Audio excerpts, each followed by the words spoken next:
The recording. Okay, सो अपन ने इसके पहले तक सारा कुछ कंप्लीट कर लिया था, like we got to know how to find the electric field and all. So this is part 2 of your PYQ of electric fields, है ना। अब ध्यान से देखो, तो बोल रहा है कि there are 4 point charges plus Q minus Q then plus Q. ठीक है, पहले क्या है, माइनस क्यू इधर रखो, देन प्लस क्यू। ओके, अच्छा, y is equal to minus D plus D सब पे रखा हुआ है ना। तो माइनस क्यू है, एक minute, let me extend it. ठीक, तो ये जो अपन के चार्ज रखे गए हैं ये y एक्सिस पर ऊपर नीचे रखे गए हैं। तो पहला charge which is minus Q is kept over here. ठीक, एंड एक यहाँ पे रखा हुआ है, एक यहाँ पे रखा हुआ है और एक यहाँ पे रखा हुआ है ना। तो बोल रहा है कि minus Q and plus Q, minus Q is kept at -2d। ठीक, ये डिस्टेंस है 0, 2d। इधर ही लिखने दो क्योंकि अपन को उधर जरूरत पड़ेगा। -q 0, 2d। दूसरा जो प्लस क्यू चार्ज है it is at D D minus, sorry, एक मिनट, ये -2d होगा ना भाई, 0, -2d है ना। ये हो गया 0, -डी। उसके बाद अपन ने रखा फिर से plus Q eight a distance of +d, 0, D, and once again minus q at a distance of 0, 2d, है ना। और पूछ रहा है कि find the magnitude of electric field at the point P, ठीक, on the x axis which is kept at a distance d, है ना। तो कुछ नहीं, it's like a dipole system और नॉट, डाइपोल की तरह दिखाई पड़ रहा है ना। और तुम्हें बोल रहा है कि this d is too much bigger than small d, है ना। तो अगर हम यहाँ पे इलेक्ट्रिक फील्ड निकालेंगे तो इसके वजह से माइनस क्यू की वजह से जो इलेक्ट्रिक फील्ड होगा उसके डायरेक्शन में होगा, है ना। ठीक, प्लस क्यू के डायरेक्शन, प्लस क्यू की वजह से बाहर की डायरेक्शन, ये प्लस क्यू की वजह से वंस अगेन बाहर की डायरेक्शन में, एंड ये माइनस क्यू की वजह से वंस अगेन इंटरनल, है ना। तो अपन के पास इस तरह का कुछ डायग्राम आएगा, यस इजंट इट।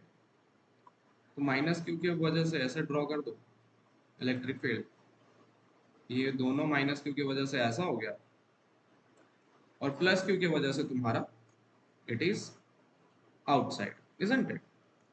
अच्छा, जो कंसिडर करो कि लेट सपोज दैट जो प्लस क्यू वाला जो ये जो एंगल है, ठीक है, ये मान लो कोई एंगल θ1 है, और माइनस क्यू का जो एंगल है वो कितना है, θ2।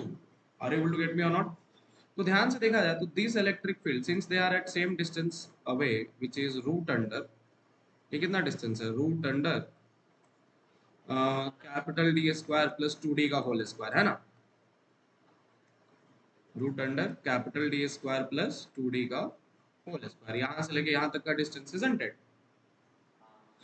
एंड अगर ये वाली देखा जाए तो this distance is root under D square plus D square, है ना।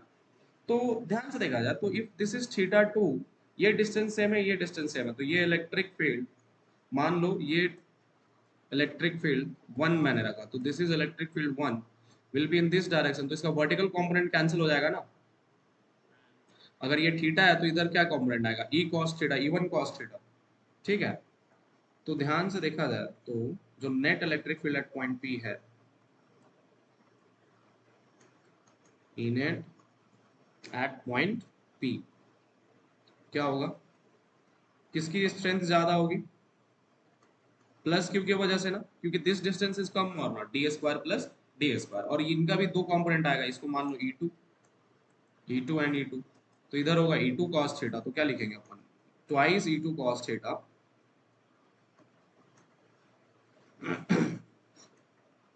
Twice E two cos theta 1 minus twice E one cos theta. अच्छा है, ये अपन ने E2 के लिए माना है ना, हाँ, cos theta 2। Is that clear और नॉट? ठीक, तो अब ध्यान से देखा जाए, 2 कॉमन ले लो, E2 की वैल्यू क्या होगी? E2 इज के, हाँ, by root under capital D square plus small D square. और cos थीटा 1 क्या होगा? बेस कैपिटल डी बाई, अच्छा इसका स्क्वायर हो जाएगा ना, के क्यू बाई आर स्क्वायर होता है ना। अच्छा एक मिनट,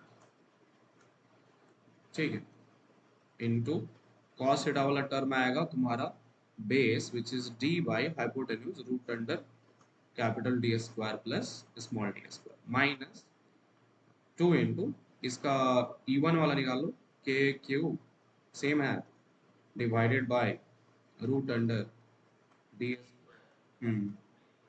2D का होल स्क्वायर है ना, का स्क्वायर। एंड cos थीटा वाला टर्म क्या आएगा?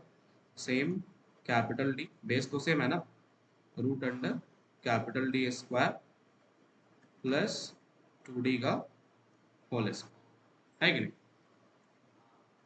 तो this is my electric field equation, है ना। अब ध्यान से सोचा जाए तो आई कैन टेक, इक्वेशन क्या बनेगा? 2 के क्यूब कॉमन ले सकते हैं, so E net is equal to twice k cube common, तो ये आएगा 1 D square plus small D square to the power of 3/2 minus 1 D square plus 4D square, 4 small D square का power 3/2, है ना। यही आएगा, यही आएगा ना, ठीक। एंड इसका ये डी तो हम कॉमन ले सकते हैं, इसको कॉमन ले लो, एक मिनट, इसको अच्छे से लिखता हूँ।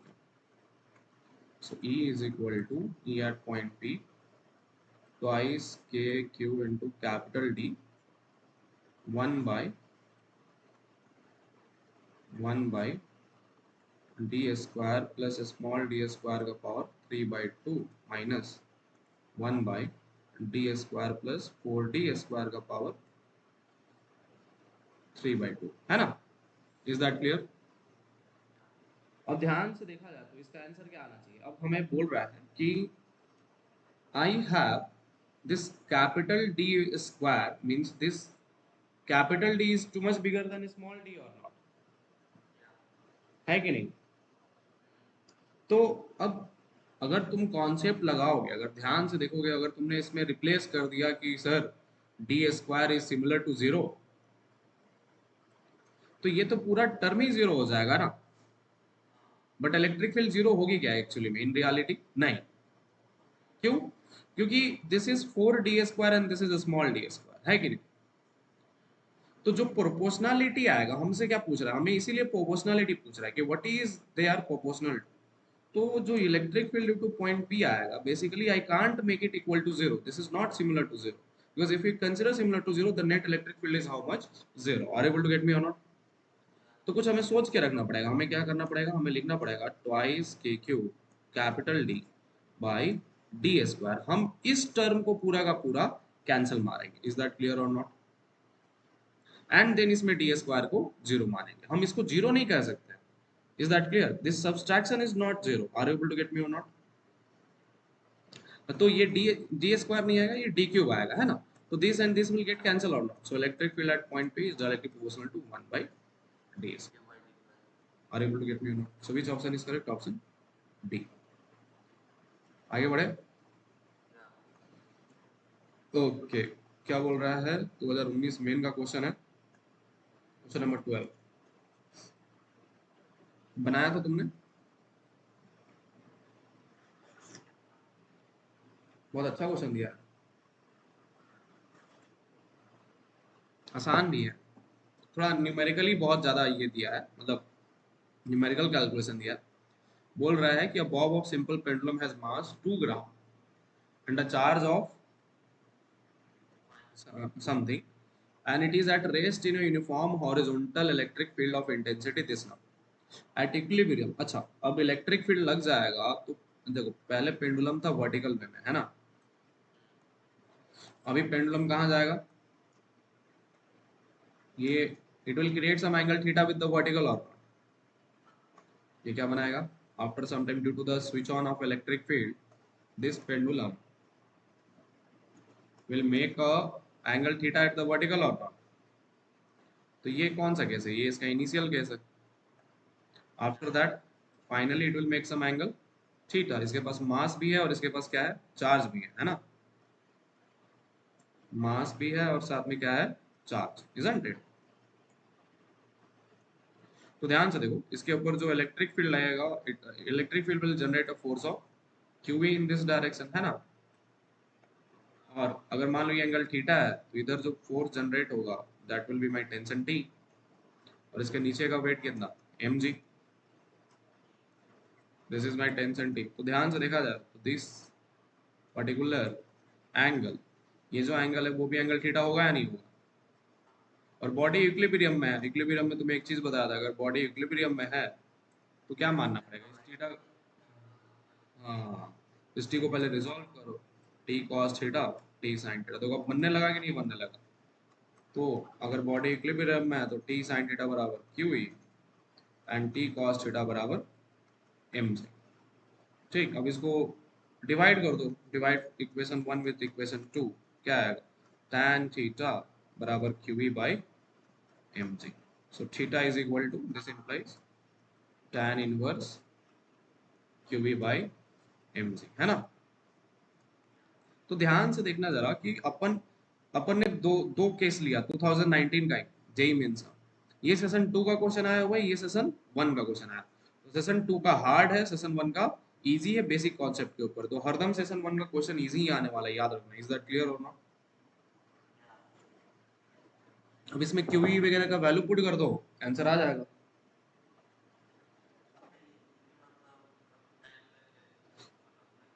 हाँ. अब क्या क्या.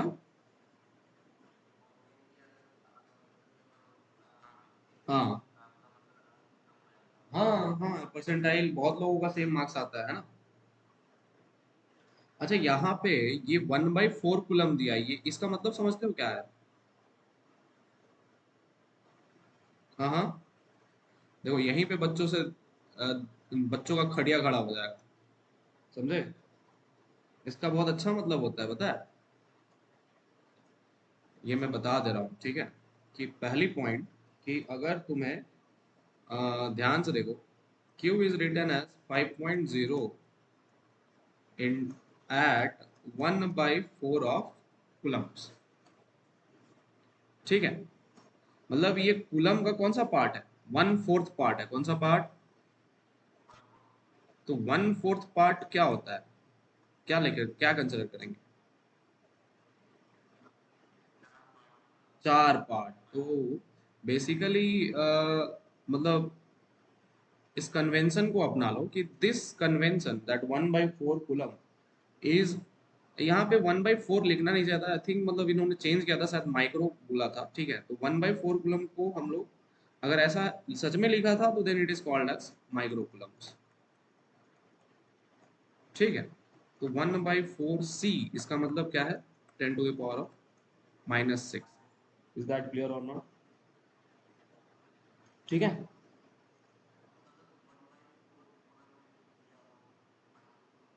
हाँ, माइक्रो कूलम कंसिडर करना है ना.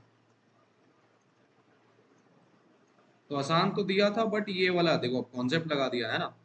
बट ऐसा लिख देगा वो मतलब वो पेपर में देता है कि this meaning, this is the meaning of this. Okay, तो तुम अप्लाई कर सकते हो, है ना. ठीक है, चलो आगे बढ़े. Question number, let us move to question number 13. बोल रहा है अ यूनिफॉर्मली चार्ज्ड रिंग, ये मैं डेरिवेशन बहुत ज्यादा करवाता हूँ. बोल रहा है uniformly charge ring of radius r, the electric field on its axis has the largest magnitude at a distance h from its center, then the value of its h is. ये but ये मतलब इसको रट्टा मार लो या फिर समझ लो, ठीक है. अगर एक रिंग दिया हुआ है ना, और बोल दिया कि इस रिंग का एक एक्सियल है और इसका एक रेडियस होगा, है ना. तुमसे क्या पूछ रहा है, फाइंड द, मीन्स ये जो इलेक्ट्रिक फील्ड है रिंग का, यू कैन फॉलो, मतलब ये 6th लेक्चर में आएगा, है ना. अभी कौन से लेक्चर पर हो तुम.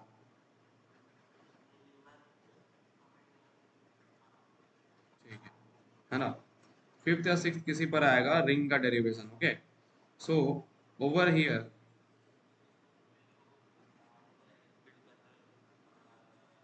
हाँ हाँ, तो ये जो इलेक्ट्रिक फील्ड आती है, मान लो ये हाइट h दिया हुआ है ना, h distance and this is r, तो ये जो इलेक्ट्रिक फील्ड आता है क्या आता है, 1/4 पाई एप्सिलॉन नॉट। मान लो इस रिंग के ऊपर चार्ज q है, तो q by root under means r square plus h square to the power of 3/2 into height h, यही होता है फॉर्मूला, है ना। तो अब हमें ये e की वैल्यू मैक्सिमम या मिनिमम चाहिए, है ना। तो I can just apply d by dh और not, because electric field is varying with respect to h, है ना। and if I apply d by dh I can put it equal to 0, है ना। तो when I will put it equal to 0, तुम्हें मिल इसमें दिखाई, जब इसको सॉल्व करोगे तो मिलेगा कि h is equal to exactly r by how much, √2। Solve करो या कर लोगे, ठीक है।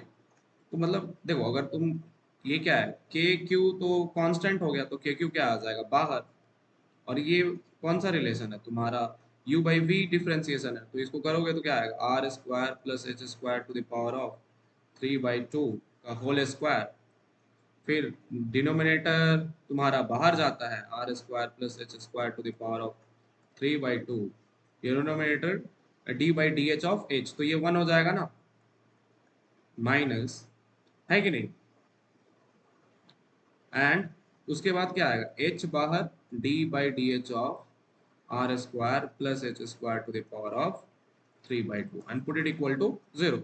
तो ये डिनोमिनेटर और ये सब के क्यों बाहर, वो 0 हो गया, तो बचेगा क्या, R square plus H square to the power of 3/2 minus H, इसका डिफ्रेंसिएशन होगा 3/2 R square plus H square to the power of 3/2 minus 1, और इसके अंदर एच स्क्वायर वाला टर्म है, तो इसका डिफ्रेंसिएशन हो गया ट्वाइस एच, है कि नहीं, ठीक है, equal to how much, 0। Are able to get me, ठीक है। तो तुम ध्यान से देखो, तो इक्वेशन क्या है तुम्हारे पास, R square plus H square to the power of 3/2, तो तुम इसमें से 1/2 कॉमन निकाल लो, है ना, बचेगा क्या, इसको सॉल्व करना है, 1 मिनट रुक जाओ, इधर लिखने दो, R square plus H square to the power of 1/2, क्योंकि इसमें से अगर 2 माइनस करोगे तो 1/2 आएगा, तो 1/2 मैंने क्या कर लिया कॉमन, ठीक है, तो वो equal to 0, right hand side कर दूंगा तो 0 हो जाएगा ना, है कि नहीं, ठीक है। तो बचेगा क्या, R square plus H square का पावर स्क्वायर, है ना, करली ब्रैकेट माइनस, ये क्या हो जाएगा, 2 cancel, thrice H square is equal to how much, 0। Are able to get me और नॉट, ठीक। अब ध्यान से देखो, तो इसको सॉल्व कर सकते हो ना, क्या आएगा, R square plus H square, ये वाला टर्म पूरा आपका पूरा आ जाएगा, है ना। इज दैट क्लियर, तो इसको सॉल्व कर लोगे या बताना पड़ेगा, ठीक है। So you just do it, r square plus h square plus twice r square h square minus, अच्छा इसमें से हम अगर 1/2 कॉमन निकाल रहे हैं तो क्या बचेगा, हमें नहीं लगता कि स्क्वायर बचेगा, 1 मिनट, 3/2 में से -1/2 कर दिया तो कितना बचा, 2/2 ना, तो वो 1 हो गया ना, अच्छा स्क्वायर नहीं आएगा, सॉरी सॉरी, स्क्वायर नहीं आएगा, है ना। तो ये क्या बचेगा, R square minus twice H square is equal to how much, 0। So this implies that R square is equal to twice H square, तो क्या है तुम्हारा, एच बराबर आर बाई √2, है कि नहीं, आया है नहीं आया। तो अब बोल रहा है कि हमें अगर मैक्सिमम मिनिमम निकालना रहता है तो हम क्या करते हैं, हम हरदम डिफरेंशिएट करते हैं, है ना। तो हमने डिफरेंशिएट किया और उसकी वैल्यू को 0 इक्वल टू पुट किया, तो अपन को h की वैल्यू कितनी आई, r/√2, है ना। So this is that distance where the electric field is maximum, is that clear और नॉट, ठीक है। और इसीलिए याद रखना, मतलब बहुत जगह इलेक्ट्रिक फील्ड का variation of electric field, oh sorry, variation of electric field of the ring with respect to distance R पूछा भी जाता है, तो ये जो डायग्राम है वो एक अनएक्सपेक्टेड डायग्राम होता है, that this diagram looks like this way. मतलब जो इलेक्ट्रिक फील्ड है मैक्सिमम हो जाती है R/√2। ठीक है, अरे यार कंटिन्यूस क्यों नहीं बना है ना, एंड सिमिल अरे ठीक,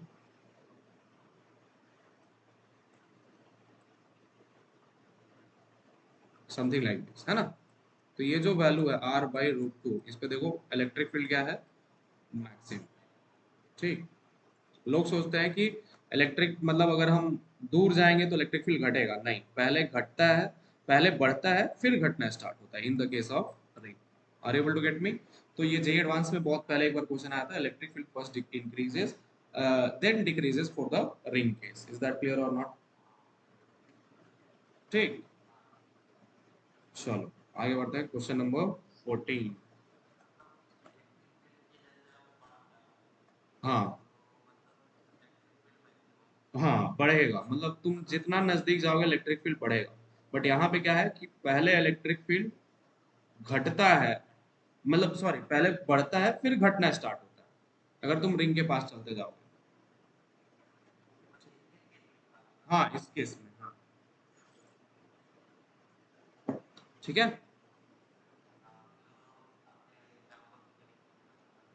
हाँ, क्वेश्चन नंबर 14 क्या बोल रहा है, a solid ball of radius r has a charge density rho given by rho is equal to rho naught 1 minus capital R small r by capital R.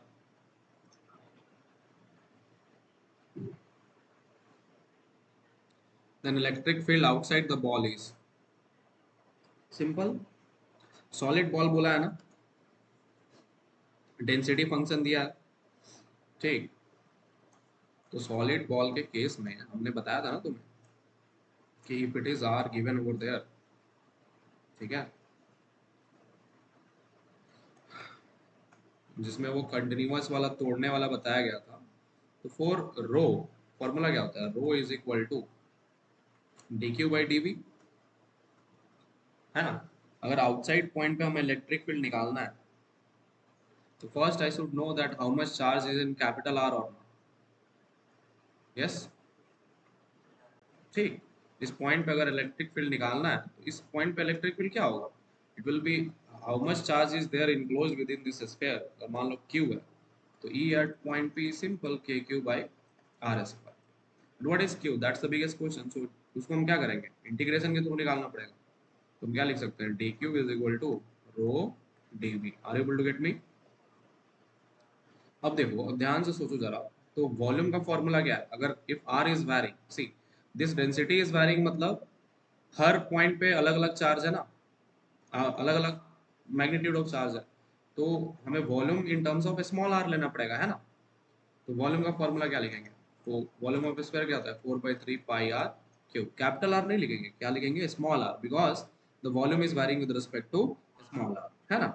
तो dv by, if volume is varying, see this volume is varying with respect to dr, so I'll write dv by dr। तो ये क्या हो जाएगा, 4/3 pi into 3r square, 3 तो dv की value क्या आई, 4r² dr, ये लिखना पड़ता है ना। तो ये बात याद रखो कि कोई भी स्फेरिकल ऑब्जेक्ट में if the charge is varying the volume is also varying with respect to this equation 4 pi r square dr। are you able to get me?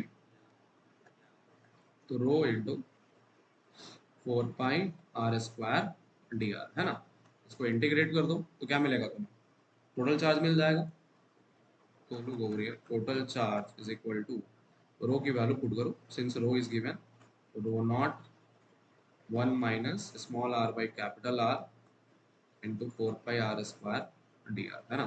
तो इसको इंटीग्रेट कर दो 0 टू कैपिटल आर, की बराबर क्या आएगा, rho not 4 pi R square, 4 pi common, rho not 4 pi common integral 0 to capital R पहला term है आर स्क्वायर डी आर, दूसरा टर्म क्या आएगा, minus r³ 0 to capital R, r³ sorry by R into D R. Is that clear? ध्यान से देखो, रो not into 4 पाई, पहला term आएगा, दिस विल बी जस्ट क्या होगा, R cube by 3, isn't it? तो आर क्यूब बाई 3 मतलब कैपिटल आर क्यूब बाई 3 लिख सकते हैं ना, क्योंकि लिमिट जीरो पुट करेंगे तो जीरो हो गया है ना. माइनस ये क्या होगा, R to the power of 4/4, isn't it? और कैपिटल आर पुट करोगे तो क्या आएगा, capital R to the power of 4/4 R over here, isn't it? ये कैंसिल हो गया, कितना हो गया, 3. तो क्यू की वैल्यू आ गई तुम्हारे पास, Q is equal to how much, 4 pi rho not, इसका एलसीएम ले लो, कितना होगा, 12, एंड 12 मतलब आर क्यूब बाई 12 है ना, लिख सकते हैं, है कि नहीं? अब 4 3 जा 12, तो इक्वेशन हो गया rho not pi R cube by 3, this is my total charge. तो इलेक्ट्रिक फील्ड क्या होगा, के मतलब 1/4 पाई एप्सिलॉन नॉट, क्यू कितना है, rho not pi R cube divide by small R square for the exterior region, है ना. तो पाई पाई कैंसिल, इंटू 3 है यहाँ पे होगा ना, तो ये आंसर आया rho not R cube by 12 epsilon not. Is that clear? Into R square, sorry R square भी है ना, तो option D. Is that clear? ठीक. 15 नंबर क्वेश्चन.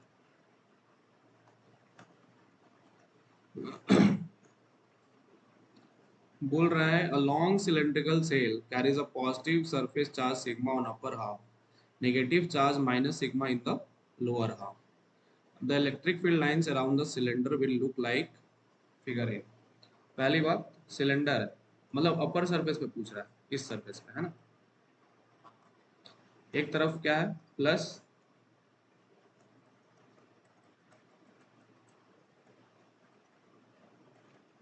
दूसरी तरफ क्या है माइनस, है ना,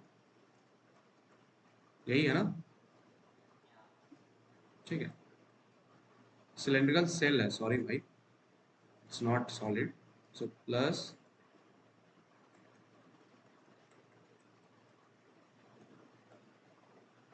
and then I have minus. तो क्या होगा, सोचो जरा, ध्यान से देखो, तो each plus and minus pair is like a some distance apart and they will create a dipole or not. तो जो भी प्लस से इलेक्ट्रिक फील्ड निकलेगा वो माइनस पे क्या होगा जाके टर्मिनेट,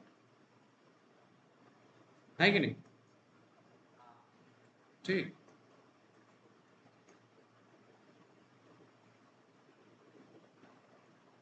है ना. Is that clear? क्या करेगा जाके माइनस पे टर्मिनेट, समझे?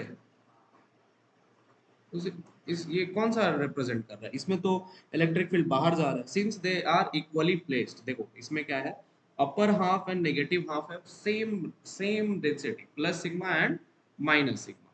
तो ये this is not possible that the electric field will diverse, क्योंकि दोनों में फील्ड क्या है, दोनों में सेम है. Are able to get me और नॉट? और दूसरी बात, नीचे वाले में नेगेटिव है, तो ये सारे के सारे ये भी पॉसिबल नहीं है, क्यों, क्योंकि the terminating nature of the electric field will be there, isn't it? So which option is correct, option C. ठीक. ये क्वेश्चन थोड़ा अच्छा मिला. क्या बोला, a thin disk of radius b is equal to twice a has a concentric hole of radius a in it. Wow. ठीक.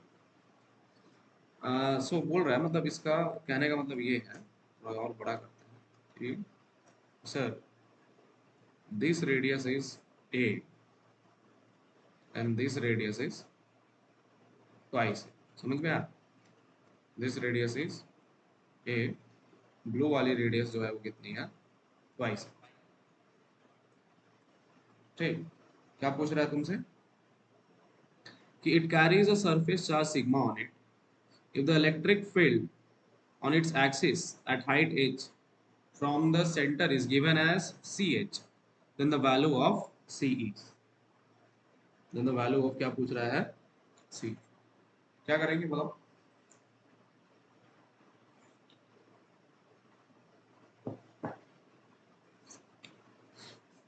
बताओ जरा कैसे निकालेंगे।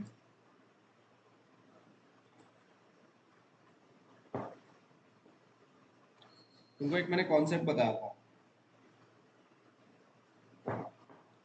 कि भाई अगर किसी बॉडी में से यूनिफॉर्म ऑब्जेक्ट निकाला जाए, अगर ये है प्लस सिग्मा तो इसको मान ले माइनस सिग्मा, है कि नहीं। और I have to find the electric field at height h। और तो पहले first find the electric field due to the full disc and then subtract और then add with the electric field due to the minus h, है कि नहीं। तो E net क्या होगा, इनेट प्लस क्यू की वजह से आएगा E1 plus of minus sigma की वजह से E2, है ना। And electric field on the disc at height h क्या होता है formula, sigma by twice epsilon naught bracket 1 minus height h by root under h square plus R square if the radius of disc is h। यही होता है formula. अरे कुछ तो बोलो, हाँ या ना। यही होता है ना फॉर्मूला, याद है। तो फॉर्मूला रट्टा मार लेना अगर याद नहीं है। तो पहला क्या आएगा, इक्वेशन क्या आएगा, इक्वेशन यूज कर लो। मैं इसीलिए कभी कभी रट्टा भी मानना चाहिए, फॉर्मूला हरदम रट्टा मानना चाहिए, बोर्ड्स के लिए डिराइव करो। तो ये आएगा sigma by 2 epsilon not. E1 कौन सा है, E1 due to plus sigma, calculating due to which sigma, plus sigma.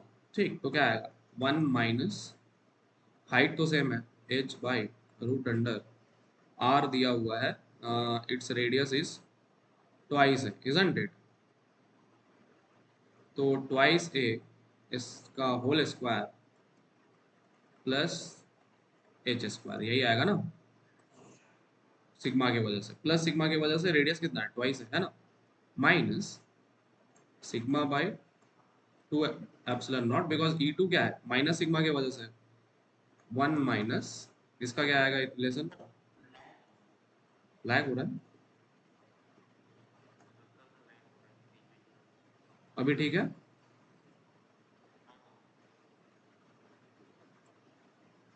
थोड़ा नेटवर्क कभी कभी प्रॉब्लम आ रहा होगा, तो अभी ठीक है।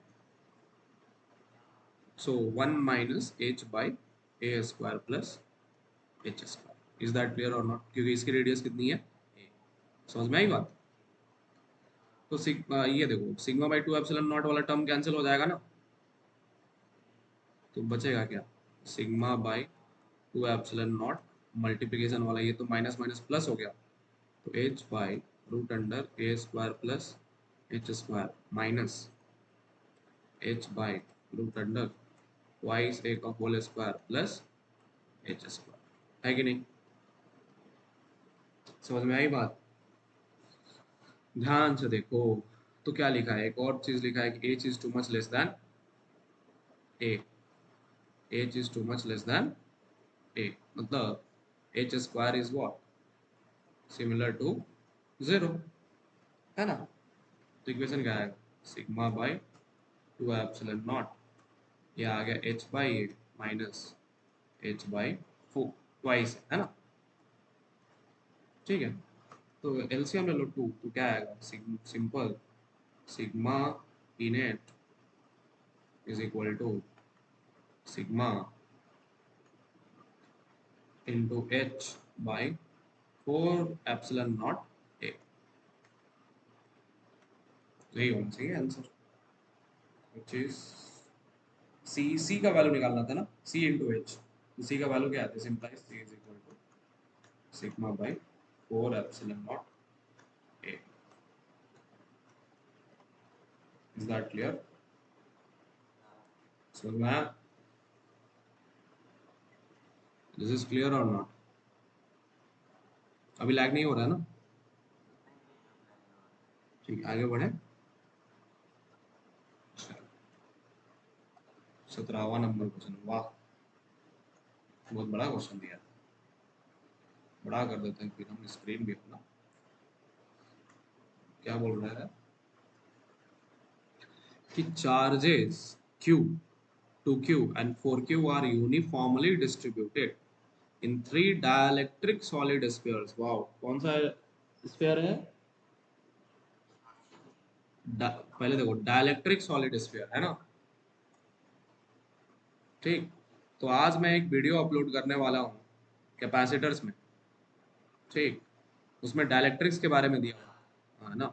तो कैपेसिटर्स का 3-4 वीडियो ही रहेगा, उसको देख लेना अच्छे से।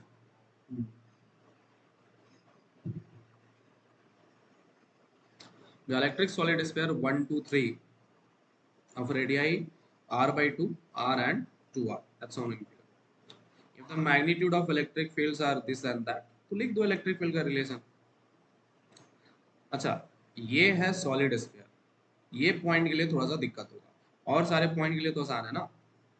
तो E1 क्या है, स्फीयर 1 का है ना, फर्स्ट केस E1 क्या है, 1/4 पाई एप्सिलॉन नॉट। इस पे गॉसियन सरफेस ड्रॉ करेंगे तो टोटल चार्ज रहेगा Q, और डिस्टेंस कितना रहेगा R, तो R square. Is that clear और नॉट? ठीक। सेकेंड स्फीयर का E2, सरफेस पे लाई कर रहा है ना सेंटर से, डिस्टेंस कितना है R, तो 1/4 pi epsilon not 2Q by R square. Is that clear? क्योंकि इस पे अगर गॉसियन सरफेस ड्रॉ किए, इसके ऊपर हल्का सा एकदम ऊपर, ठीक, तो जो चार्ज इनक्लोज हो जाएगा वो 2Q ही रहेगा, है कि नहीं? इज दैट क्लियर और not? But in third case पे जब हम कंसिडर करेंगे, है ना, तो हमें तो पहले चार्ज निकालना पड़ेगा ना, कि इस रीजन में चार्ज कितना है, इजंट इट?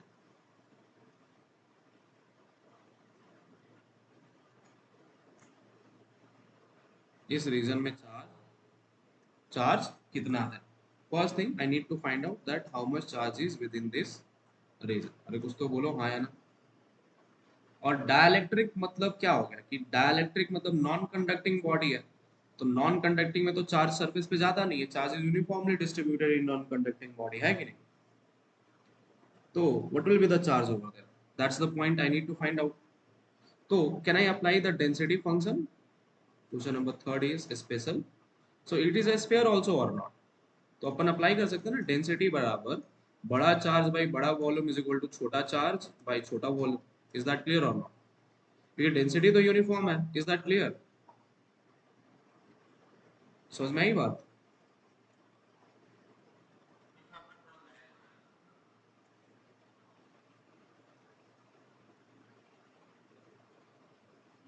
मुझे लग रहा है नेटवर्क में तुम्हारे प्रॉब्लम, मेरे नेटवर्क में तो प्रॉब्लम नहीं है, मेरा स्पीड बहुत तगड़ा है ना? अभी ठीक चल रहा है?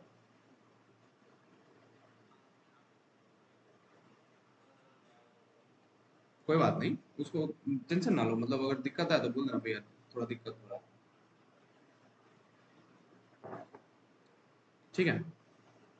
तो डेंसिटी क्या हो गया, बड़ा चार्ज बाई बड़ा वॉल्यूम इज इक्वल टू छोटा चार्ज बाई छोटा वॉल्यूम, ऐसा लिख सकते हैं, ठीक। तो बड़ा charge is 4Q which is divide distributed on 4/3 pi into density कितना, रेडियस कितना है 2R क्यूब पे, वॉल्यूम पे, है ना। हमें छोटा में निकालना है तो उसको मान लो क्यू डैश, इसकी वॉल्यूम क्या है 4/3 pi into small R cube. Are able to get me और नॉट?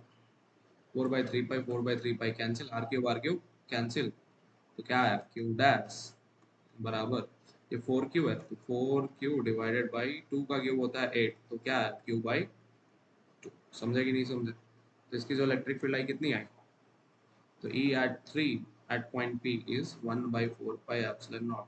गॉसियन सरफेस बना लिया, Q/2 by R square. Is that clear? तो सबसे छोटा इलेक्ट्रिक फील्ड किस में है, E3 में है, उसके बाद उससे बड़ा E1 पे, और सबसे बड़ा कहाँ पे, E2 पे। इज दैट क्लियर और नॉट? तो ऑप्शन कौन सा है, E3, E1, E2? I think option C सही होना चाहिए ना। Yes, option C is correct. ये भाई एडवांस का क्वेश्चन है, एडवांस 2014, इतना छोटा क्वेश्चन, मजा नहीं आया भाई, बना कि नहीं बना?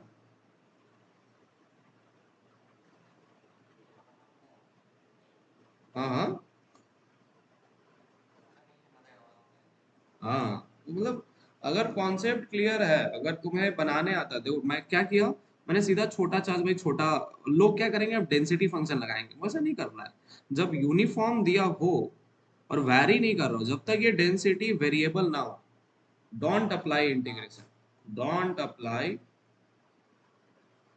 Integration until it varies। Simple क्या करो, क्या लगाओ, बड़ा चार्ज बाई बड़ा वॉल्यूम इज इक्वल टू छोटा चार्ज बाई छोटा वॉल्यूम, बस खत्म, है ना। अगर सिग्मा हो, सिग्मा वैरी नहीं कर रहा हो, तो बड़ा चार्ज बाई बड़ा एरिया इज इक्वल टू छोटा चार्ज बाई छोटा एरिया, बस। समझे कि नहीं समझे? बस ये सबको फॉलो किया करो, है ना। आगे बढ़े। 18। अरे यार ये परसेंटेज और परसेंटेज वाला जो देता है ना, मेरा दिमाग ऑफ होता है। देखो सिग्मा के बारे में बात हो रहा था, सिग्मा आ गया। बोल रहा था surface charge density of a thin charged disc of radius r is sigma. The value of electric field at the center of disk is sigma by 2 epsilon naught. ठीक है, perfect. With respect to the field at center, the electric field along the axis at a distance r from the center of the disk. अच्छा, मतलब बोल रहा है कि एक disc है ना, ये डिस्क दे दिया, ठीक, ये इसका रेडियस आर, ये इसकी एक्सियल लाइन है ना, सेम लाइन, एक पॉइंट P माना, if the radius is this as r, this distance is also how much r। अब इस पे सिग्मा दिया होगा, तो तुम्हें मालूम है कि electric field at any distance x on the axial line is given as sigma by 2 epsilon naught 1 minus x by क्या होता है formula, x by root under X square plus R square, है ना, यही होता है ना।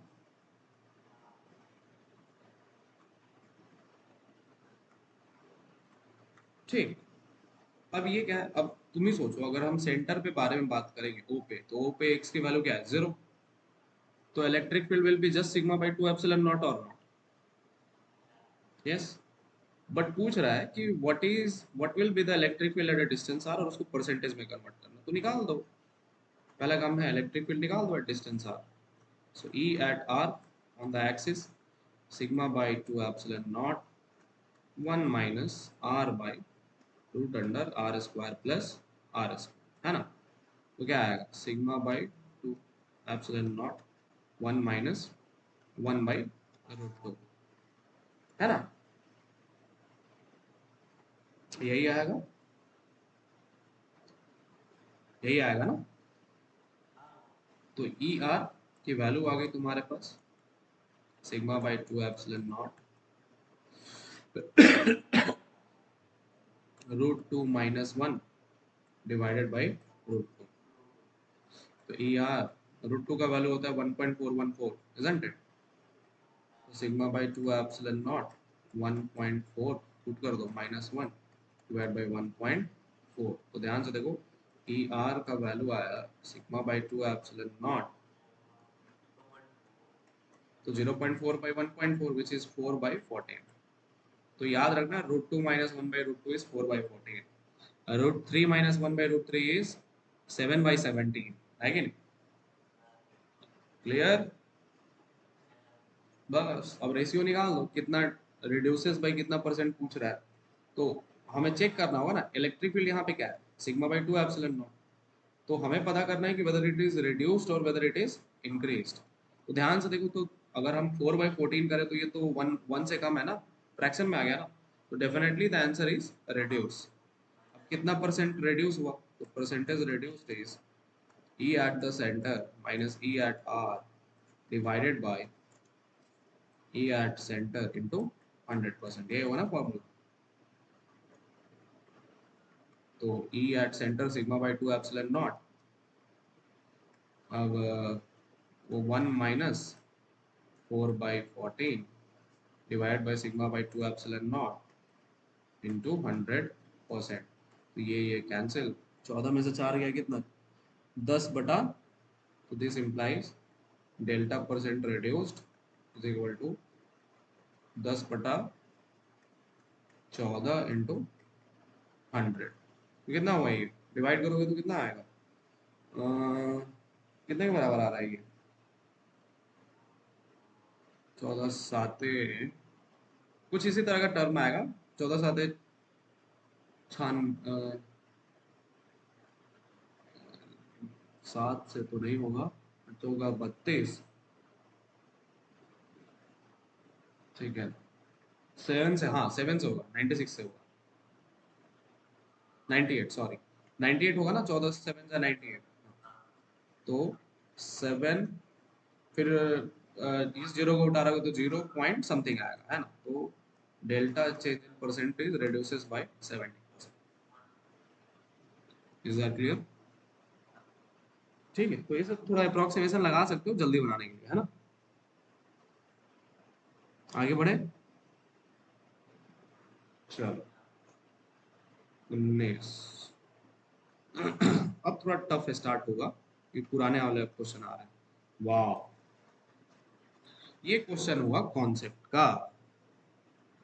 बोल रहा है कि अ टीनी, टाइनी, टीनी बोलते हैं या टाइनी बोलते हो,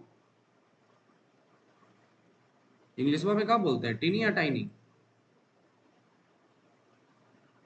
तिवारी आवाज जा रहा है?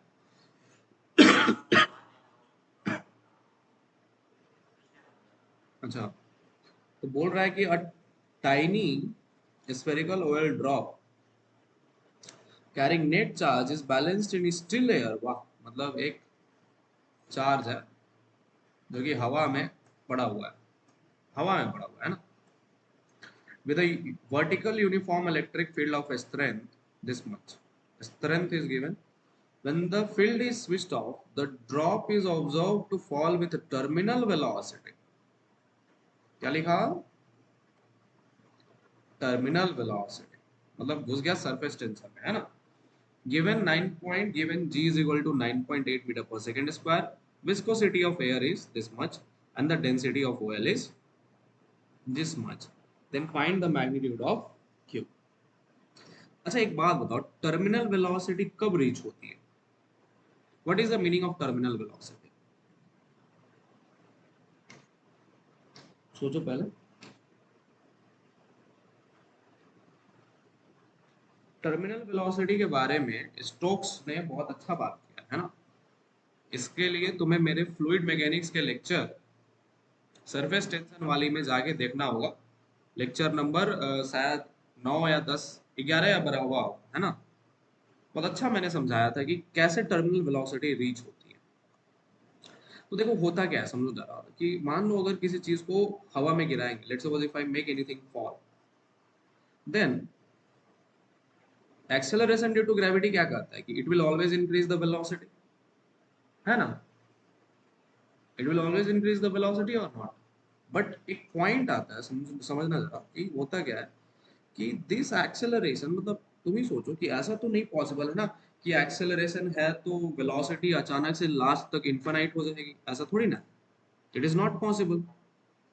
तो एयर ड्रैग के कारण after some time what happens that this ball which has some radius r, तो इसमें सबसे बड़ा इंपॉर्टेंट पॉइंट है कि बॉल की जो रेडियस है वो बहुत इंपॉर्टेंट मैटर करती है, एंड बॉल का स्फीयर होना बहुत जरूरी है ना, because Stokes theorem is only applied for spherical object, है ना। तो स्टोक्स थ्योरम बोलता है कि the velocity will never ever go to infinity, what will happen that after some time the velocity of ball will become constant, velocity will become, क्या मतलब, velocity of the ball will become fixed, it will not change after that, it will not increase and it will never ever increase after that, is that clear or not? So that velocity at which, or that time at which the velocity of the body becomes constant, then that velocity is called as terminal velocity, is that clear or not? तो ये होता है मतलब terminal velocity का। अच्छा, terminal velocity मतलब अगर velocity constant हो गया तो इसका मतलब क्या, नीचे कौन खींच रहा था, mg खींच रहा था, है ना। अच्छा, उस mg को कौन बैलेंस करेगा, ड्रैग फोर्स बैलेंस करना चाहिए, है कि नहीं? Viscous force, and then only the body will attain the terminal velocity or not. If it is in air, if it is in where? Air. Are you able to get me? समझ में आ रही है बात? ठीक. So look over here. तो मान लो when terminal velocity is reached, when question है कि अच्छे से देखोगे तो बोल रहा है कि when the field is switched off, then only the terminal velocity is reached. So when E is switched off. So पहले मैं यही बना दे रहा हूँ, पहले स्विच्ड ऑफ का equation. So when E is switched off, then terminal velocity is reached. तो याद रखना, अगर मान लो एयर में है तो terminal velocity, when terminal velocity will be reached when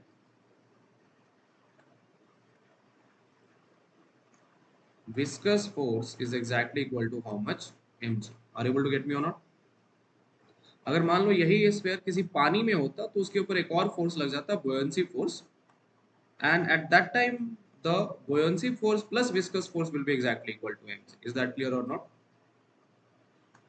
समझ में आई बात? अब विस्कस फोर्स का स्टोक्स थ्योरम बोलता है for any spherical object which has radius r, the viscous force is given as, ये रट्टा मार लेना, 6 पाई eta r into terminal velocity. Is that clear? Are you able to get me? And that is exactly equal to mg. मास दिया हुआ है क्या हमें ball का? नहीं, डेंसिटी ऑफ ऑयल दिया हुआ है कि नहीं? तो that means I have to write this mass in terms of density. So equation क्या आएगा? 6 pi eta R terminal velocity VT is equal to 4 by 3 pi R cube. Volume है ना, सॉलिड बॉल है, 4 by 3 pi R cube into density of oil into gravity z. Are able to get me और not? But this is the case when the field E is switched off. But when E was on,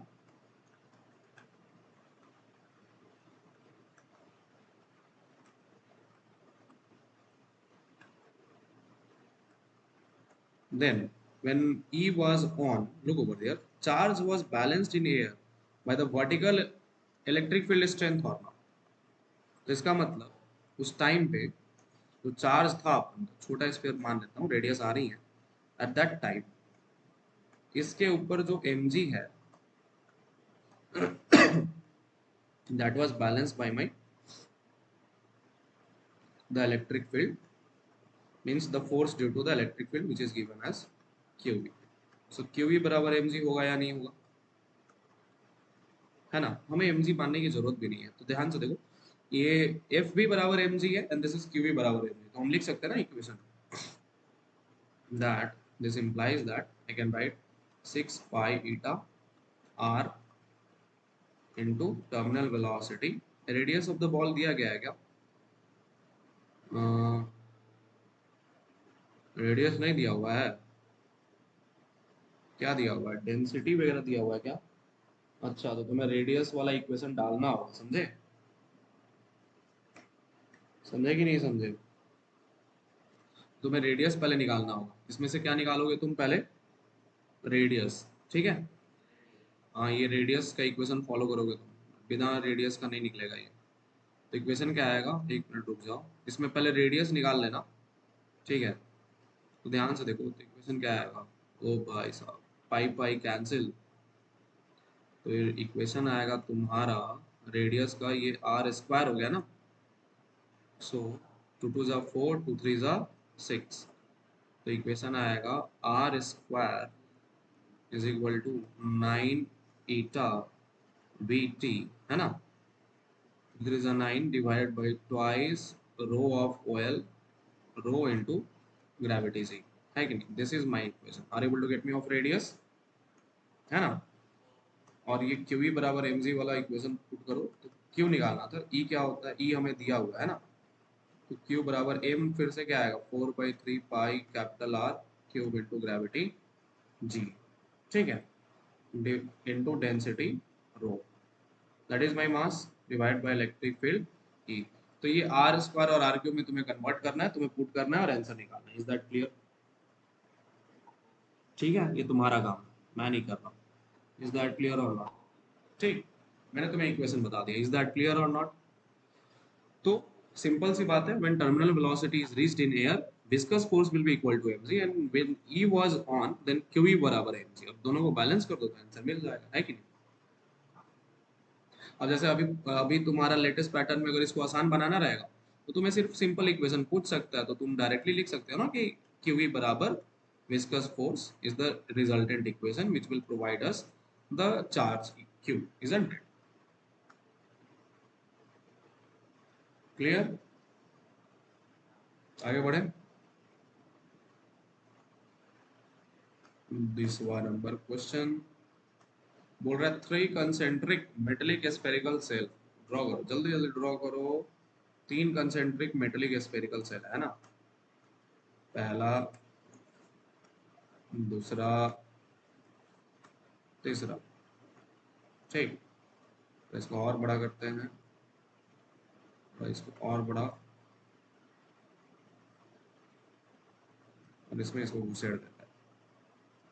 बन गया तीन concentric, एक का radius है R, दूसरा का radius है 2R, तीसरा का रेडियस है 3R।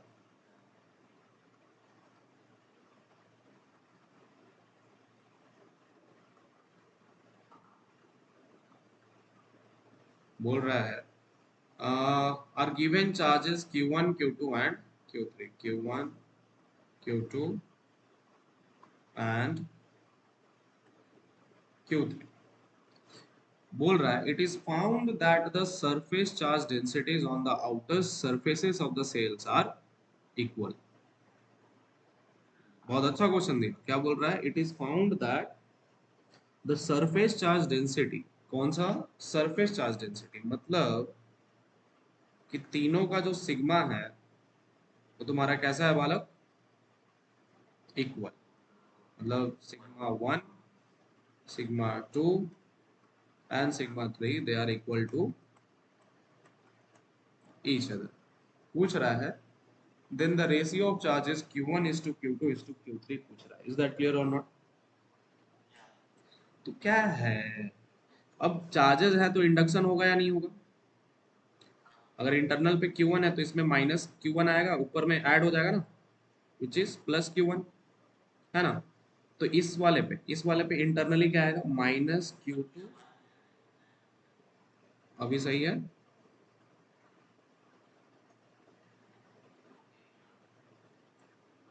ठीक है अभी? ठीक, तो ध्यान से देखो, तो अभी मैं बता रहा हूँ कैसे करते हैं इस इंडक्शन प्रोसेस को, कैसे संभालते हैं। इसमें लोग बहुत कंफ्यूज होते हैं। तो ये Q1 है तो इंटरनली क्या आएगा? माइनस Q1, तो इस पे ऐड हो जाएगा ना प्लस Q1। बोल हाँ या ना? ठीक। दूसरी बात, ये अगर प्लस Q1 हो गया तो अब इंटरनली क्या आएगा इसके ऊपर? माइनस Q2 प्लस Q1 आएगा, है ना? तो बाहर वाले पे क्या आ जाएगा? इस पे ऐड कर दें, Q2 plus Q। Are able to get me और not? So this is the charges when you left the spheres stationary. ये बात याद रखो, इंडक्शन होता है, क्या होता है बालक? इंडक्शन। ठीक, तो ध्यान से देखो, अब सिग्मा क्या है? Sigma is equal to charge by surface area, यही होता है ना formula, sigma is equal to charge by surface area. अब तीनों का इक्वल है तो पुट कर दो, सिग्मा 1 क्या होगा? Q1 by area 4 pi R square, है ना? इस स्फेरिकल सेल है तो उसका एरिया क्या होता है? 4 पाई आर स्क्वायर। ठीक, सेकेंड वाले पे क्या है? Q1 प्लस Q2, उसका क्या होगा? 4 पाई ट्वाइस आर है ना, ट्वाइस आर का होल स्क्वायर। पहले दो को सॉल्व करो तो क्या है? ये 4 pi cancel, R square cancel, तो ये होगा 4, हाँ 4Q1 is equal to Q1 plus Q2। 1 minute में थोड़ा सा खिड़की बंद करूंगा, कीड़े मकोड़े आ रहे हैं, 1 मिनट।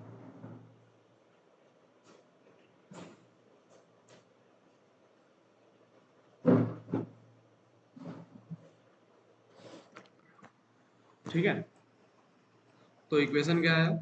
3Q1 बराबर Q2, पहला इक्वेशन। Is that clear? ठीक, अब देखो दूसरे वाले का Q2 बराबर Q3 है, उसको भी पुट करो। तो दिस वाज फर्स्ट, सेकंड वाला पुट करो Q2 बराबर Q3, तो क्या लिख सकते हैं? Q2 बराबर Q3 पुट करें या Q1 और, अच्छा Q1 बराबर Q2 आया ना, Q1 और Q3 में रिलेशन निकाल दो, रेशियो आराम से आ जाएगा, है ना।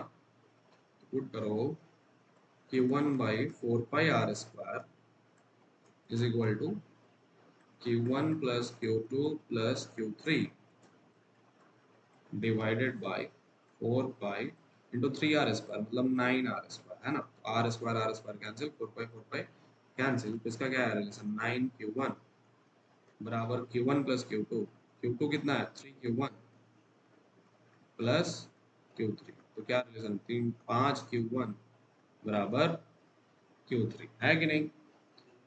तो रिलेशन क्या है, 1:3:5। इज दैट क्लियर और नॉट? समझे? आगे बढ़ा था। 21 2007 का क्वेश्चन बोल रहा है, a spherical portion has been removed from the solid sphere having the charge distributed uniformly in its volume as shown in the figure. The electric field inside the empty, ये तो मैंने डिराइव करवाया था ना कि इनसाइड द कैविटी, ये formula बताया था ना मैंने तुमको कि बेटा अगर सॉलिड स्फीयर है और उसके अंदर एक कैविटी है ना, देन अगर मान लो इसकी जो सेंटर है वो ये है, ओके, इज दैट क्लियर। और एक थोड़ा कैविटी को ऐसे लेके जाओ, है ना, तो थोड़ा अच्छे से ड्रॉ होगा। इसकी सेंटर ओ हो गई और इसका इस कैविटी का भी एक सेंटर होगा ना, ओटेक्स। Then the electric field at any point, अगर मान लो इन दोनों के बीच का हमें डिस्टेंस पता है, distance between the centre which is given as A, क्या है A, then the electric field at any point, अगर इस सरफेस का मान लो वॉल्यूम रो दिया हुआ है, ठीक, then electric field at point क्या होता था formula, rho by 3 epsilon naught into the distance between the centre which is A और, अगर रो यूनिफॉर्म है एप्सिलॉन नॉट यूनिफॉर्म है, ए भी तो कांस्टेंट है ना मेरा, तो कैविटी के अंदर इलेक्ट्रिक फील्ड कैसा रहेगा, यूनिफॉर्म। कैसा रहेगा, यूनिफॉर्म। तो आंसर क्या होना चाहिए, B, non zero and uniform. Are able to get me और नॉट? ये डिराइव करवाया था ना, है ना। आगे बढ़े।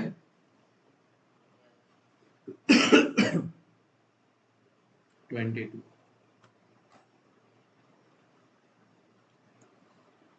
क्या है कि 3 infinitely long charge sheets are placed as shown in the figure. The electric field at point P. आसान क्वेश्चन, सोचो।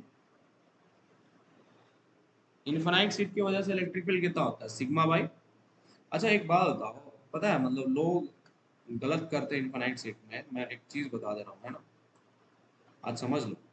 दो तरह के इनफाइनाइट सीट है, मैंने लास्ट लेक्चर कंडक्टर्स में बताया है, बहुत अच्छा समझाया, ठीक है। अगर मान लो इनफाइनाइट सीट है, दो तरह के इनफाइनाइट सीट होते हैं, एक होता है कंडक्टिंग, दूसरा होता है नॉन कंडक्टिंग, है ना, ठीक। तो अगर मान लो, अगर मैं इलेक्ट्रिक फील्ड निकालना चाह रहा हूँ at some distance, at a perpendicular distance from this sheet, पहले तो ये एन कैप डायरेक्शन होता है। देन अगर ये बॉडी कंडक्टिंग है, किस तरह की बॉडी है, कंडक्टिंग, ठीक, then E is equal to sigma by 2 epsilon, है ना। क्योंकि चार्जेस जो हैं जो सरफेस पे आएंगे वो कहाँ आएंगे, प्लस वाले ऊपर आएंगे, माइनस वाले नीचे जाएंगे या नहीं जाएंगे। तिवारी जी यहीं पे हो?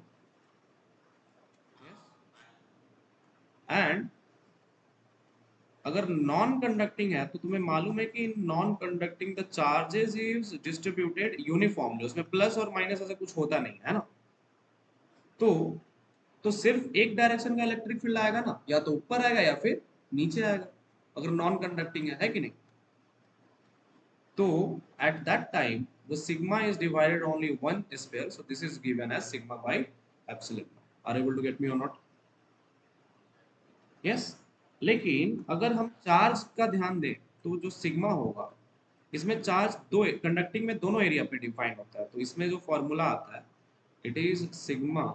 एक minute sorry sorry sorry sorry, conducting वाले में एक मिनट रुक जाओ। ओ सॉरी, दो तरफ इलेक्ट्रिक फील्ड होता है ना, तो सिग्मा बाई एप्सिलन नॉट होता है कंडक्टिंग वाले में, है ना। और नॉन कंडक्टिंग में क्या होता है, sigma by two epsilon. Are able to get me और नॉट? Is that clear? ठीक है, जहां तक मेरे को ऐसा लग रहा है याद आ रहा है, ठीक है, क्या बोल रहा है, जहां तक मेरे को याद आ रहा है, या फिर एक मिनट में देख ही लेता हूँ, मैं भूल रहा हूँ। बहुत दिन हो गया है पढ़ाए हुए।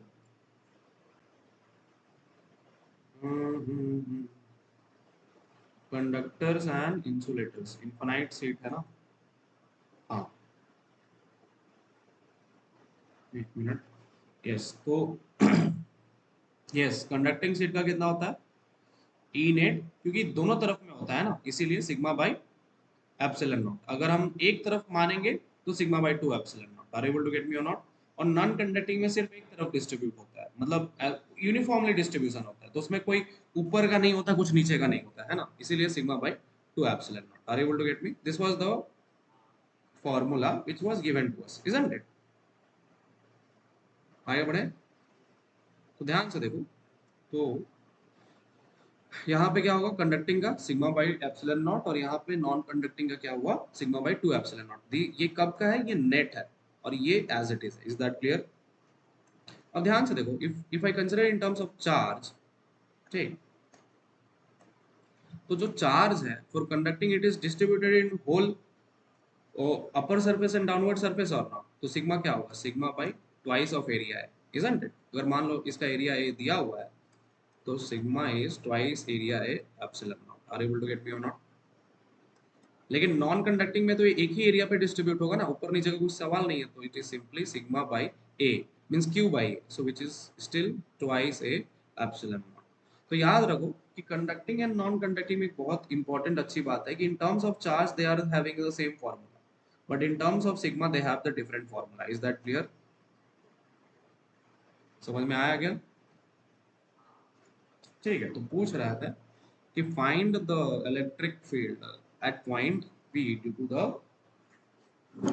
Three bodies, isn't it, three seats. तो यहाँ पे जो इलेक्ट्रिक फील्ड आएगा वो तीनों की वजह से आएगा, तो इनेट क्या लिखेंगे, E net is equal to E1 due to first sheet, second sheet and third sheet, and electric field is a vector quantity, तीन चार है तो इसलिए वेक्टर इंक्लूड करो, है कि नहीं? Are able to get me? ध्यान से देखो, तो इस वाले की वजह से, इस सिग्मा के वजह से जो इलेक्ट्रिक फील्ड होगा वो नीचे की डायरेक्शन में होगा या नहीं होगा? तो मान लो इसकी वजह से E1 जनरेट हो रहा है, तो E1 is in downward direction. Are able to get me और नॉट? सेकेंड वाला माइनस टू सिग्मा है, तो उसके वजह से भी पॉइंट पी पे जो इलेक्ट्रिक फील्ड आएगा वो कैसा आएगा, टुवर्ड्स द सीट आएगा, isn't it? So E2 is also in downward direction. Third one is also minus sigma, तीनों की वजह से जो इलेक्ट्रिक फील्ड आएगा वो किस डायरेक्शन में है, नीचे की डायरेक्शन में है ना बालक। So E3 is also, so we can write simply that this is nothing but E1 plus E2 plus E3, but in which direction? Minus k cap direction. Are you able to get me? Because this is Z axis. Are you able to get me or not? समझ में आई बात? समझ में आया एकदम? और ये किस तरह के इन्फिनिटली लॉन्ग चार्ज सीट्स है, मतलब कंडक्टिंग सीट दिया हुआ है ना। अगर अगर नॉन कंडक्टिंग बोलना होता तो लिख देता, तो दिस इज सिग्मा, ठीक, तो सिग्मा के वजह से, एंड यू नो दैट ये कंडक्टिंग सीट में डिस्टेंस का कोई मतलब नहीं होता, तो E1 की वैल्यू क्या आएगी, sigma by two epsilon not, isn't it? E2 क्या है, ट्वाइस सिग्मा है ना, हमने डायरेक्शन पहले ही ले लिया, तो no need to consider the minus sign, so twice sigma by 2 epsilon nought, है ना, because I am considering only one side. अरे कुछ तो बोलो हाँ या ना। एंड माइनस सिग्मा की वजह से sigma by 2 epsilon nought minus के का। Are able to get me और नॉट? कितना आएगा ये? 2 1 3 1 4, है ना, तो 4 sigma by epsilon nought minus के का means 2 sigma by epsilon nought minus के का। कौन सा ऑप्शन है ये, कोई है? Yes, option C. Is that clear? Are able to get me? ठीक है, आगे बढ़ते हैं।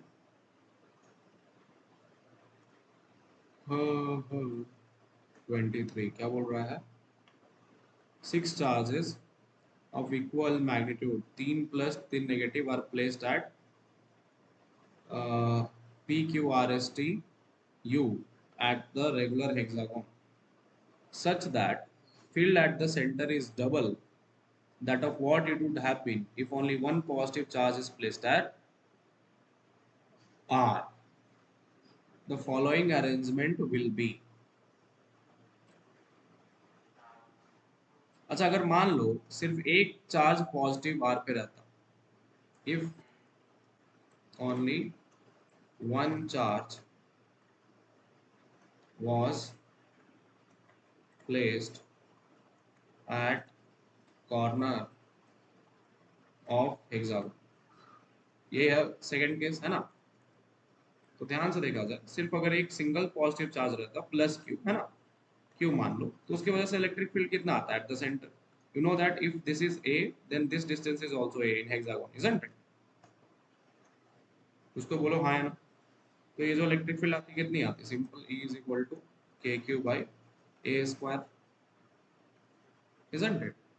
लेकिन अभी हमें क्या चाहिए? अभी हमें चाहिए इन रिजल्टेंट क्या चाहिए सेंटर पे? Twice of k Q by r square, isn't it?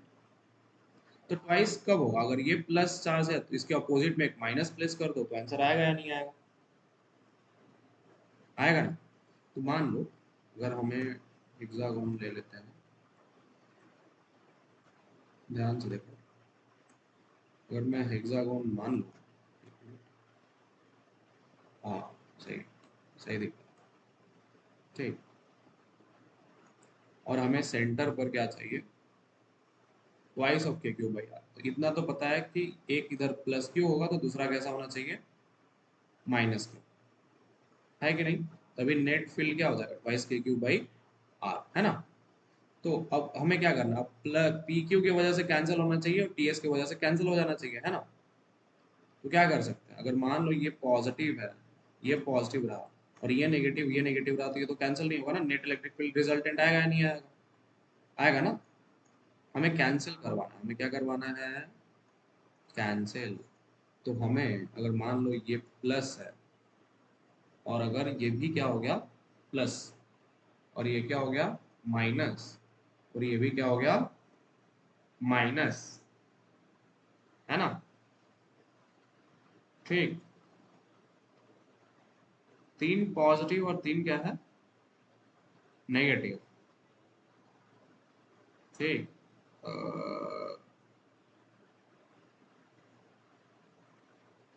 अगर 3 पॉजिटिव है 3 नेगेटिव, हमें ऐसे प्लेस करना है ना,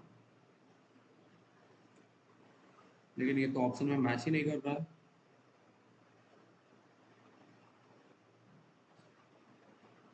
अच्छा, अगर हम ऑप्शन के वजह से सजाएं, माइनस वाला एक ही है, I need to place q पे अपना, लास्ट में यू पे क्या आना चाहिए? माइनस। अच्छा, चारों ऑप्शन में माइनस दिया हुआ है, ठीक। और आर पे क्या होना चाहिए? Plus. P Q R, this is R, चारों ऑप्शन में प्लस है ना। ये यू हो गया, ये भी क्या हो गया? यू। अब दूसरा हम कैसे कैंसिल करवा सकते हैं, सोचो जरा, ठीक है।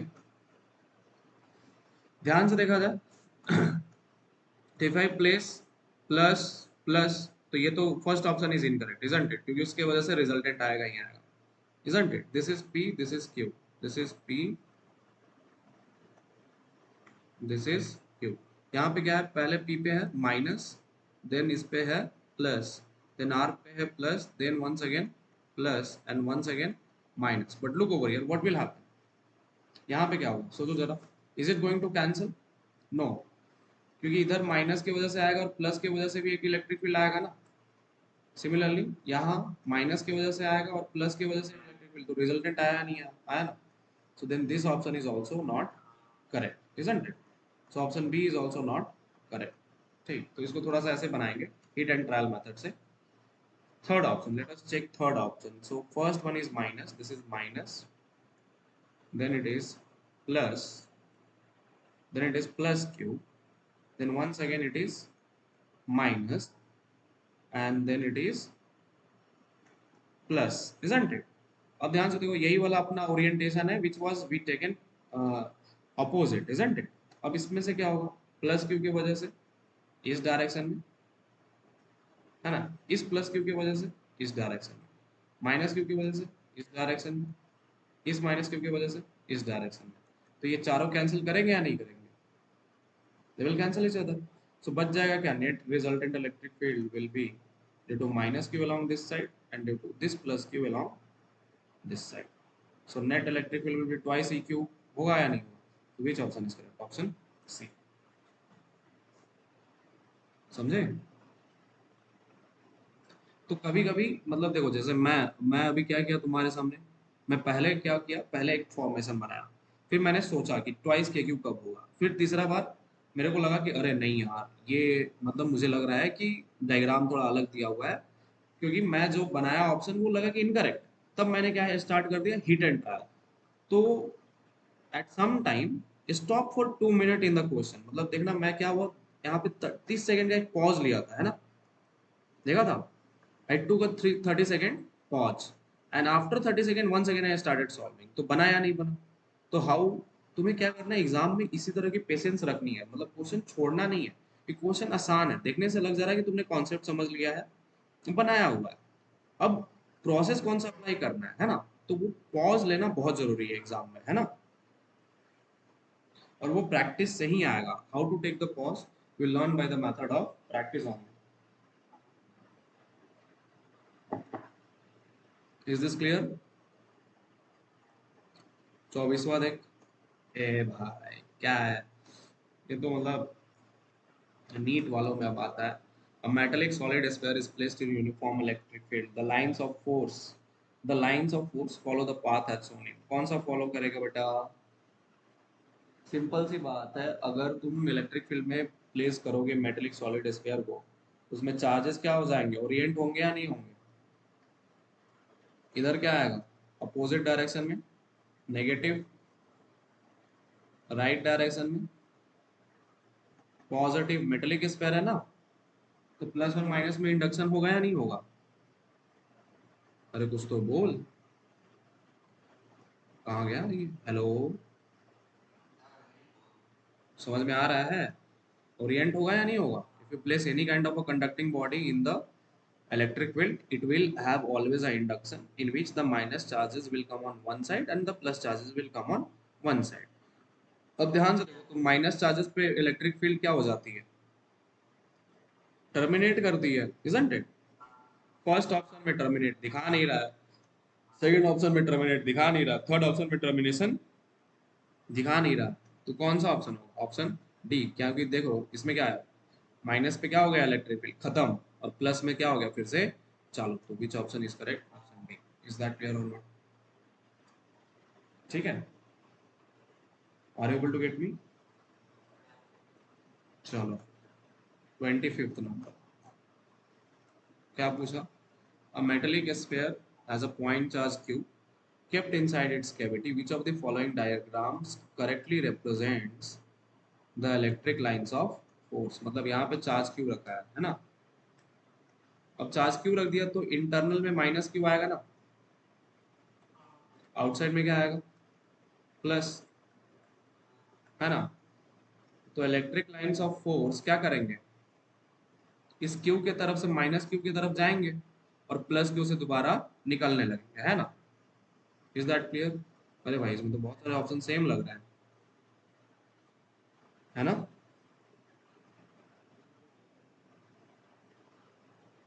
बहुत सारे ऑप्शन तो सेम ही लग रहा है, कुछ डिफरेंस तो लग नहीं रहा है सी और डी में। एक बात तो पक्का है, बी और ए होगा नहीं, क्योंकि दीज लाइंस आर स्ट्रेट। इसका मतलब ये नहीं है, means because since there are minus charges, this field should what they should do, the field should actually क्या हो जाना चाहिए, टर्मिनेट हो जाना चाहिए, है ना? So the field should terminate और अच्छा हाँ, ध्यान से देख, सी और डी में क्या डिफरेंस है। In C the electric field lines are not present in this gaps, in option D they are present. So look over here, we know that at the minus charges the field will terminate or not, तो continuous तो होगा नहीं, है ना?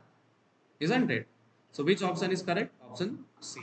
Again, is that clear? तुम्हारे 25 questions are completed. How many questions are still left? इसमें और question हैं अपन के, almost there are total 44 question in electric field. तो कल अपन बैठेंगे तो एटलीस्ट ट्राई करेंगे कि 40 तक कंप्लीट हो जाए, है ना? ये सब आसान आसान है। 26 इंटीजर वैल्यू से, मतलब इसको 2 मिनट लगेगा, ठीक है? इसको भी सॉल्व कर ही डालते हैं ना। क्या बोल रहा है?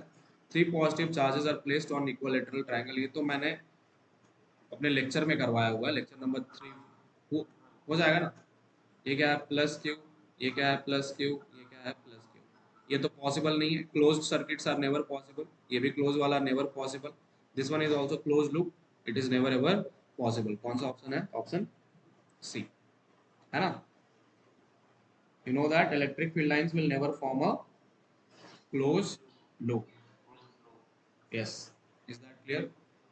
सो बस कल अपन इस इंटीजर टाइप को लेकर बैठेंगे and will finish it out. Is that clear? ठीक है, मजा आया? बस पढ़ते जाओ।